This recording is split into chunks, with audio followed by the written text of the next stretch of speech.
Hello, Guardians. Bryn Zalazar here to read the 2.4 patch notes for Destiny Rise of Iron. 2.4.0, the one preparing for Rise of Iron. In advance of the launch of Rise of Iron, we are preloading content. These changes will alter the Destiny sandbox, update the player experience, and prepare the world of the game for the next story we're about to tell. Auto rifles. With the new auto rifles being introduced in Rise of Iron, playtests reveal a decrease in the importance of reloading. High rate of fire auto users had enough bullets for multiple encounters. We do not want players feeling starved for ammo, but creating an opening for opponents to attack is an important part of the combat dance for Destiny. Middle rate of fire autos received a small damage boost to help with the damage falloff, but the resultant damage does not drastically change its time to kill. Reduce the maximum magazine size for the highest rate of fire auto family. All weapons and the Doctrine of Passing family. Increase damage to the middle rate of fire for auto rifles by 1.5%. Oh yeah. Pulse rifles. With high rate of fire for pulse being strong contenders in the Crucible, we put our lens on the mid and low rate of fire models, nudging them slightly forward while still maintaining pulses around the 3 burst kill. Increased rate of fire for Huck Pulse Rifle Lumadea D. Increased damage for the middle rate of fire family pulses Nervwind's Mercy by 2%. Hand cannons. You will only find a small bug fix in 2.0.0 for the weapon category. However, as a preview to Rise of Iron, newly minted low rate of fire hand cannons have a higher maximum possible range stat, giving players a distinct reason to choose that type of weapon. Fixed an issue with where hand cannons Zaul's Bane rate of fire stat would display incorrectly. Fixed an issue where the Taken King's Vanguard and Armsday hand cannons Down and Doubt 00-0 and Kumakataka HC4 stats would display incorrectly. Shotguns. While strong against combatants, fast-firing shotguns have generally experienced low uptime in PvP. The following changes are meant to sweeten the value proposition, starting with everyone's favorite Titan class weapon, a Mobius. Decreased spread on Titan class shotgun, 0.1 zoom factor increase. Increased base stability, 60% increase. Increased high rate of fire and low rate of fire shotgun damages by 2%. Reduced spread angle penalty on shotguns with the perk full auto. Invective was not affected. Sniper rifles. Snipers are being utilized extremely effectively in both the Crucible and against the minions of the darkness. However, one family of sniper rifles stands out from the rest. The mid-high impact family of sniper rifles, of which 1,000 Yard Stare, Y009, Longbow Synthesis belong. Let us evaluate the benefits of the family. Decent magazine sizes combined with a strong impact provides strong DPS. Strong target acquisition, and when combined with hidden hand can reach the upper echelon normally reserved for the low impact sniper rifles. Ability to take down a Guardian while in their super state. High body shot damage with a rate of fire still fast enough that the 2-tap body shot is still viable. So, we reduce the damage of the middle high impact, 1,000 Yard Stare family of sniper rifles by 6.95%. Middle high impact snipers can no longer reliably kill high armored Guardians in Super. No Land Beyond is not affected by this damage reduction. Reduced target acquisition for LDR 5001/Y09 Longbow Synthesis to bring in line with other snipers in the middle high rate of fire family. Increase the starting strength for aim deflection, aka flinch, when players take damage while scoped from 30% starting to 50% starting. With every subsequent hit, the strength of deflection increases until you hit a 100% max deflection. Overall, sniper ADS aim deflection multiplier increase from 1.9x was 1.85x. Fixed an issue where Elrene UI stat bars showed an incorrect rate of fire. Sidearms. When evaluating player loadout data across the game, we see that sidearms are being underutilized. With 2.4.0, we aim to change that, pushing sidearms to shoot further, faster, and more predictably. Unified damage for all sidearm types. Increased damage for existing Hawk sidearm families by 3% for lowest rate of fire and 7% by higher rate of fire. Decreased damage for non-hit scan sidearms by 5% for Vestian Dynasty and Queen's Choice. Minor extension of damage fall-off point for sidearms across the board, plus 0.5 meter. Minor increase of stability for sidearms across board. Added damage bonus in PvE, 20 to 30% depending on combat tier. To accommodate 2 new firing sidearm families released in Rise of Iron, all current sidearm rate of fire bars will be slightly shorter. This is to allow more bar space to display the rate of fire differentiation. Really butchered that word. Does not change the actual rate of fire, just the stat bar representation. Fusion rifles. Accelerated coils currently reflect damage reduction now on the UI stat bars. No change to gameplay effect, UI only. Fixed an issue where stat bars on tech gun range displayed incorrectly. Rocket launchers. While super satisfying, cluster bombs are not always super reliable. At times, the bombs land inches out of their effective range and hit for just single point damages. Grenades and horseshoes is by far the most popular rocket launcher perk. While decreasing the chance that a rocket misses, it also removes or reduces many of the interesting combat prediction elements that make the weapon archetype interesting to play. By making Cluster Bomb more reliable and grenades and horseshoes less effective, we hope to mix up the rocket launcher perk selection and inject a bit more technique into this archetype. Extended damage fall-off distance on Cluster Bomb perk explosions should more reliably damage enemies now. Grenades and horseshoes perk radius reduced 1.3 meters just to 1 meter. Truth is not affected. Machine guns. The high rate of fire family machine gun really hits the fantasy when it comes to face-melting crowd control weapons. Increase their DPS will also help them shine in other scenarios as well, i.e. boss battles. Increase damage on the highest rate of fire machine guns by 4%. Weapon perks.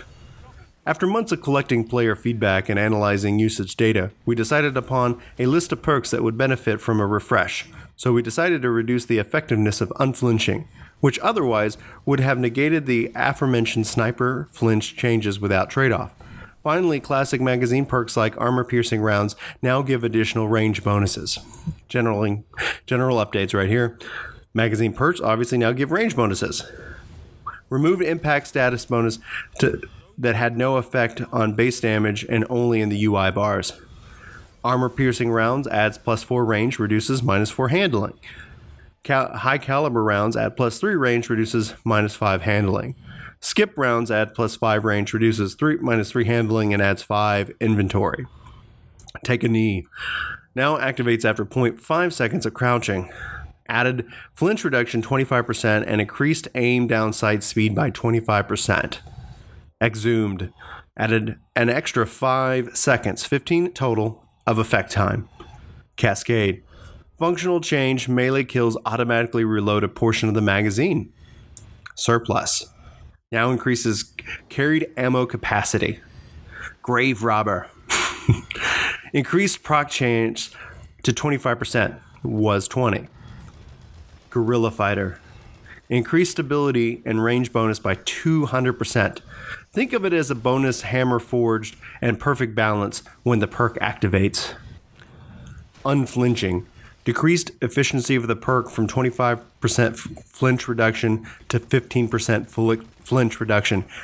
That is really difficult for me to say for some reason. I don't know why. Firefly. Possible fix for crash related to special effects triggered by the Firefly perk. All right. So here's some notes on some of the exotic weapons. What's being changed. So, universal remote. An exotic shotgun not gated by the special ammo economy was already a dangerous tool, but as players hone their mastery over the strong mobility options that Destiny has to offer, a hair-pulling combination was born. A range reduction helps bring that efficiency to all sorts of tactics down a bit. So the exotic perk bonus reduced by 75%, so no longer guarantees maximum shotgun range. An increased rate of fire, decreased damage as a secondary effect. Fabian strategy. Doubling down on the Titan's role to hold the front line, Fabian strategy users will now be able to hold down the trigger to melt enemies until there are none left. Kills with this weapon now automatically load a portion of the magazine. Increased base range by 16%. Increased base stability by 44%. Thorn.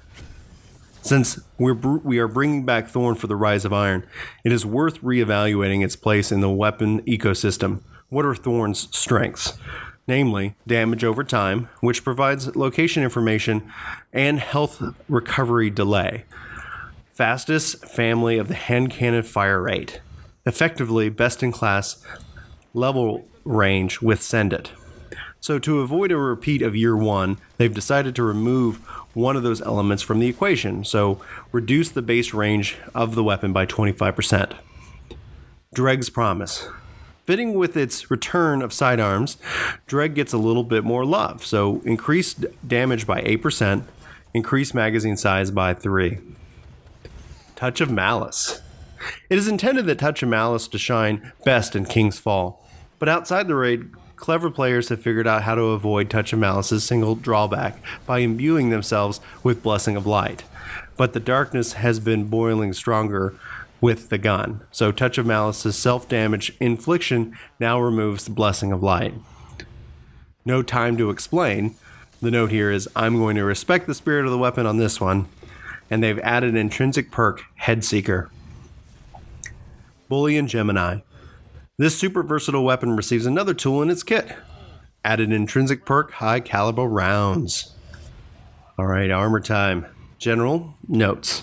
Fixed a bug causing +1 armor perk to sometimes fail to function. Class items can now accept shaders. Activity notes.